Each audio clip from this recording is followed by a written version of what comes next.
This legendary hitman must confront his violent past to protect his family.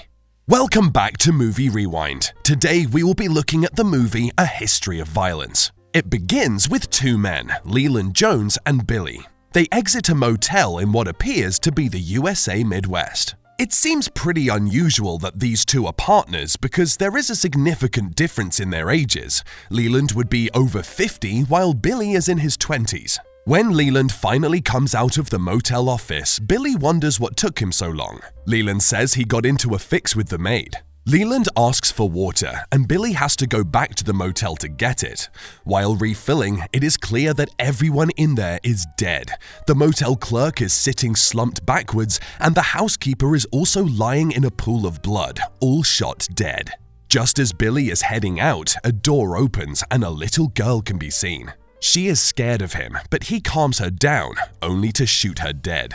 These two are definitely not the protagonists of this story. They are actually robbers on the move, looting stores and killing all witnesses as they go. The movie then moves to a man in Indiana State. His name is Tom and he runs a diner. He is a family man with a wife and two kids. Edie is an attorney and their kids are named Jack and Sarah. Sarah is just 10 while Jack is 16 and plays baseball at high school. During a game that afternoon, he catches a fly ball that ends the game, and this makes Bobby jealous. He plans to get back at Jack later. In the locker room, Bobby tries to bully Jack into a confrontation, but with a little bit of luck and his sense of humor, Jack weasels his way out of Bobby's challenge. Later that night, Bobby and a friend were driving around. They spot Jack and his girlfriend, Judy Danvers, sitting in a corner smoking a joint. They try to interrupt them when they almost collide with a passing pickup truck.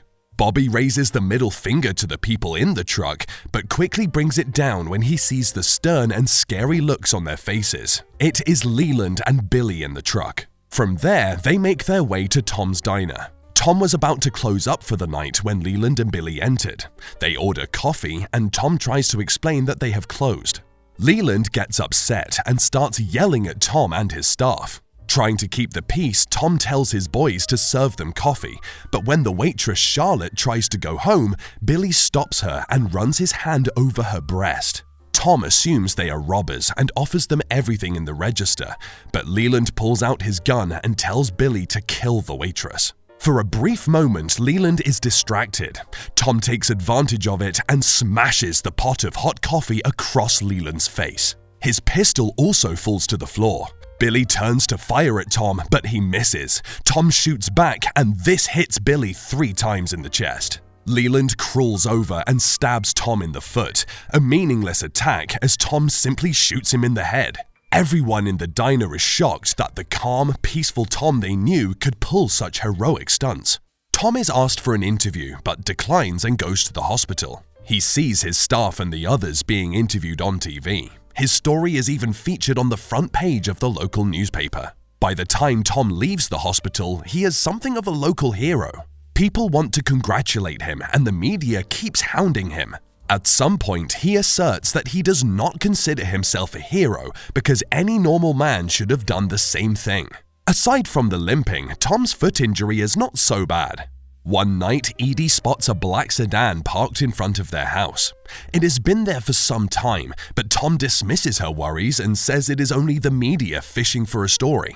In no time, Tom starts going to the diner. He is surprised to see that the business has grown since the incident.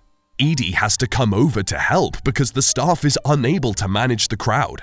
That day, 3 well-dressed men enter the cafe and sit at the counter. The man in charge, named Carl, asks for a cup of coffee. He refers to Tom as Joey, but Tom insists that he has him confused with someone else. Carl removes his glasses to reveal his scars, but Tom insists that he does not know him or the Joey he speaks of. Edie gets upset at Carl's comments and threatens to call the police, but the men choose to leave. Going off her suspicions, she calls the sheriff to run an ID check on them.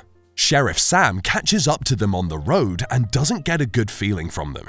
Later, Sam warns Tom and Edie that he ran background checks and that the men were mobsters from the East Coast. He also tells them that although the so-called Joey Cusack is an enigma, there is a Richard Cusack in Philadelphia who is the leader of an Irish-American crime family. Again, Tom insists that he doesn't know about any of it and that the men must have seen him in the news and mistaken him for someone else. The men keep stalking Tom and his family. One day, Tom sees their car going in the direction of his house. He panics and limps back to his house. He grabs his shotgun, but nobody is there. The next day, Edie is shopping at a local mall when she runs into Carl. Carl warns that Tom is lying to her and insists that she asked Tom about Richie Cusack, who Carl says is his brother. He adds that Tom was so good at killing those guys at the diner for a reason. That same day, Jack gets into it with Bobby. He is so angry that he beats down Bobby in a way that sends him to the hospital. Later, Tom is angry with Jack for being violent at his school. Jack is not sorry and even makes snide comments about it being okay for Tom to kill people. Tom gets angry and hits Jack. He runs outside only to run into Carl and his men. Tom is forced to go with them when he sees that they have Jack. They intend to drive Tom all the way to Philadelphia, but he takes them on. He breaks the arm of one man, strikes the nose of another, and shoots the other man with 2 rounds in his chest. Unfortunately, Carl shoots Tom, but just as he is about to finish him off, Jack shoots him from behind with the shotgun. Tom hugs his son and makes his way to the hospital. At this point, Edie asks him about his past and insists he tells the truth. Tom finally admits that in his teenage years, he had been a mob hitman named Joey Cusack. He explained that he used to love killing for money, and even just for the thrill of it, but eventually chose to leave the mob life and get a new identity. Tom leaves the hospital and discovers that everyone is now scared of him. The sheriff comes to visit and asks a few questions about the shootout between Tom and Carl's men. Tom is about to confess that he is Joey Cusack, but Edie suddenly steps in and defends Tom. When the sheriff leaves, Edie is angry that he was about to turn himself in. It gets intense and, surprisingly, ends with a kiss, followed by some steamy lovemaking. In the middle of the night, Tom is awakened by a phone call from the big bad guy, Richie Cusack. Richie makes an implied threat when he tells Tom to come to Philadelphia to see him. Tom leaves his house at dawn and drives away to Philadelphia. He meets up with a young, rough-looking guy in a bar who drives him to a large mansion. There he meets Richie, who appears very happy to see his little brother.